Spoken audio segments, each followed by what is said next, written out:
Hey everyone, welcome back to another episode of Fishing with James. First, I want to give a huge thanks to Mystery Tackle Box for sponsoring this video. And today we're actually going to be using this box right here to get out and catch some midsummer largemouth bass. So we're going to head out to the pond. I'm going to show you all what's in this box and then we're going to start fishing. So I'll see you there.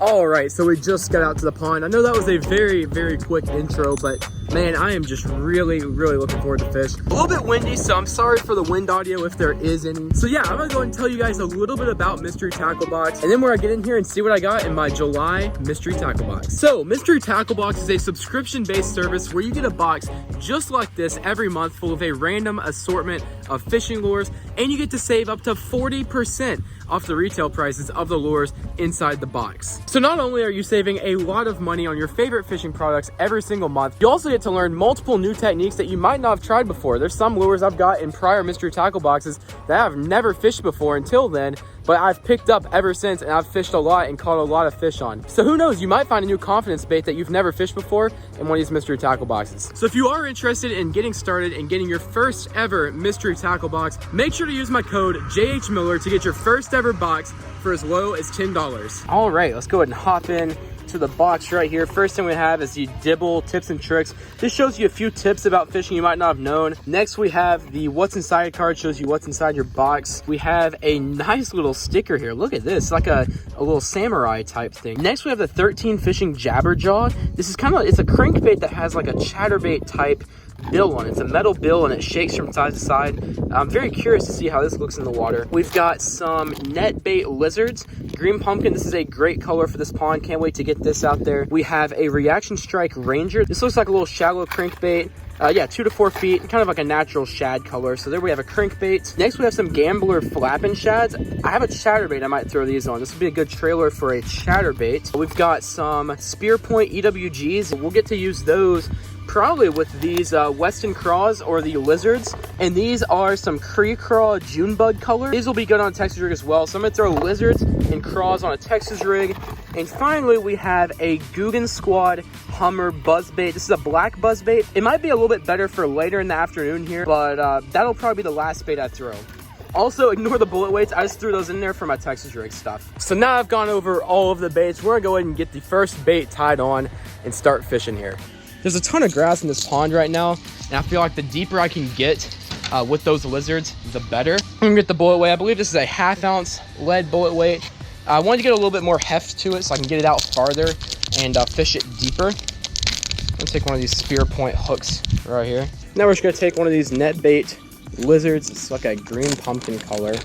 Now we are ready to go with a Texas rigged lizard. I'm getting it literally as far as I can possibly throw.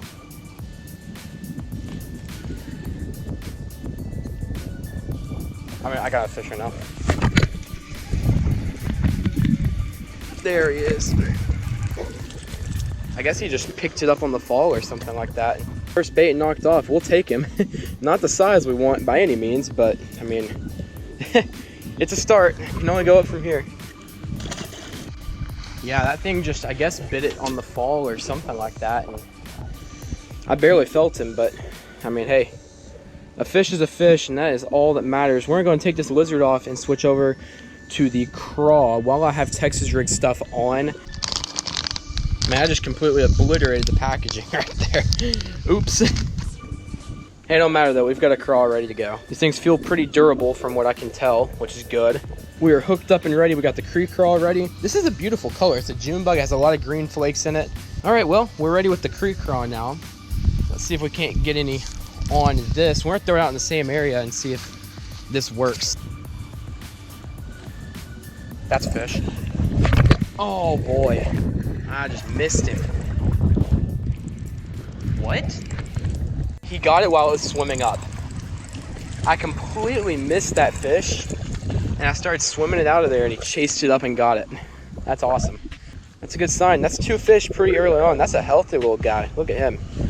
Good stuff. Well, so far so good. We've got a fish on the lizard and the craw knocked off. Now we're gonna completely change it. We're gonna flip the table over and we're gonna throw moving baits. I think I'm gonna throw a chatterbait with that flapping shad as a trailer and see if we can't find some fish out there on moving baits. because the rest of the baits in the box are moving baits. So we're gonna need to kind of test the waters, so to speak, to make sure these fish are willing to bite a moving bait. So we're gonna go and tie that on, and that's what we're gonna go with next. All right, we've got this white and chartreuse chatterbait right here. I'm gonna get this tied on first. And again, the goal of this bait is just gonna be to cover water. One of these little Gambler Lures flapping shad. It's a little white flat tail kind of design. Get it right on there. And that is gonna be our profile right there. Looks pretty good. There's just a ton of grass in here. I mean, you can see right here on this hook. It's just this hydrilla-like coontail grass, I believe it's called. It's coontail. And it just, there's so much of it.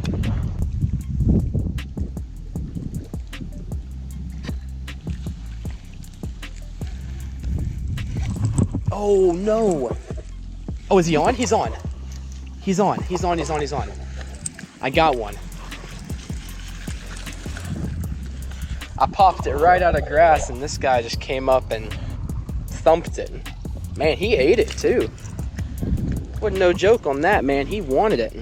Man, look at all those parasites on this fish's back. Take a look at that. I don't know if you guys can see that, man. There's just a bunch of parasites on him. Get him back on his way. I appreciate you, buddy. Let's tie on the old 13 fishing jabberjaw. Man, this is an interesting looking crankbait. Like I said, it's literally a chatterbait and a crankbait put together. It's got the metal bill paired with the crankbait body. I'm curious to see how this works. Oh wow, it's like a slow floating crankbait. That actually has some pretty cool action on it. Definitely different, but I mean, still looks really good. There's no avoiding the grass in here, unfortunately. Wow, he smoked it. Oh my gosh, smoked the crankbait. Man, he knocked slack in my line. Man, this little dink wanted it. He's about to get a hook in me if he don't watch out. Oh wow, he is feisty. All right, there we go. The 13 fishing jabberjaw gets a fish. I know you're ready. I know. Boom. Gosh, he was ready to go. So the jabberjaw crankbait got him. I mean, he just knocked slack in that line. It's really cool to see this thing's working. We're just gonna keep fishing it for a minute, try and get another fish, and then we're gonna go over there and switch over to the other crankbait, try and get some on that one as well. There's one, number 2, baby. Number 2 on the crankbait. Man, we are just catching all the dinks today, but it don't matter. All right, number 2 on the jabberjaw crankbait. Just launching it out there as far as I can, and then this is how slow I'm reeling it. I mean, I'm just barely bringing it back. There's another one. 2 in a row, baby. 2 in a row. Boom, and that's a slightly better fish. Again, nothing to write home about, but I mean, much healthier. I mean, that's a chunker right there. And that's the 2nd cast in a row. So that's number 3 on this crankbait, and 2 casts in a row. Appreciate you. Now, this is a Reaction Strike Ranger. It's a much lighter crankbait. Yeah, this thing's really, really light. But again, has kind of like a natural shad appearance on it. This thing's a 1/4 ounce, and so if I start throwing it against the wind, I'm not gonna be getting it out there at all. Oh yeah. Oh yeah, with the wind, man, I can really get some distance on it. I'm not gonna lie, this thing's like super aerodynamic. I'm throwing this thing really far. A lot further than I thought I would. I mean, for it only being a 1/4 ounce, I was thinking this thing wasn't gonna go as far, but pleasantly surprised me. That's a fish. I just got a fish. I hit some grass. This fish is really digging me deep in grass. Get up here. Yeah, he went for it. And so that's this crankbait knocked off. This fish was not coming off. It had all 3 barbs in him. There's one on the Ranger crankbait. Cool. I'll throw this around for another minute or 2. Then we're going to switch over to the buzzbait. Get her out of the package here. It's really cool. Catchco makes these, and take a look, they have this little green rubber band around the line tie, and that's to keep your knot from sliding around. So that's just a really nice convenience to have, not to have to worry about your knot slipping. Oh boy, that wind just picked up a lot. Like, I mean, I'm talking, it is blowing out there now. All right. Let's see how she... Oh yeah, look at that. And it has some holes in the blade too, where like air bubbles will get pushed down in the water. I think it might be a little bit too early to be throwing a buzz bait. I mean, you can see how high the sun is up in the sky. It's early. And just with the way this wind is blowing, it's gonna be really hard to get it out to where I know some fish are. So like out there's a good cast, but see, I can't throw it very far. Alrighty, it is extremely windy out here today. So I think we are gonna go ahead and pack on up and get on home. I got a few updates for y'all back at the house, which I'll hit on whenever I get home. But for now, we're just gonna go ahead and pack on up and get home because this wind is just insane. Alrighty, it is the next day. And I mentioned there were a few updates I wanted to give you guys. And so I'm gonna go ahead and dive right into that right now. The first thing, I've had a lot of you guys asking me about the next alligator gar fishing trip.